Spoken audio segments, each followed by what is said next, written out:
വേട്ടയ്ക്കും പാട്ടിനും തൃത്താളമാവാൻ എരുമേലി പെരുമാളെ നീ പോരേണം. മലമുടിയിലെ നടവഴികളിൽ കുഴൽവിളി കേൾക്കുന്നു, തിരുതുടിയുടെ തകതിമിഥിന താളം കേൾക്കുന്നു.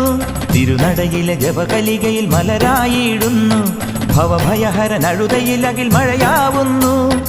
മലമുകളിലെ മണിയൊലികളിൽ ഉണരുക ദേവാ, ഇഹപരമിനി ഒരു ശ്രുതിഭര ബന്ധനമാവാം. മലമുകളിലെ മണിയൊലികളിൽ ഉണരുക ദേവാ, ഇഹപരമിനി ഒരു ശ്രുതിഭര ബന്ധനമാവാം. വേട്ടയ്ക്കും പാട്ടിനും തൃത്താളമാവാൻ എരുമേലി പെരുമാളെ നീ പോരേണം.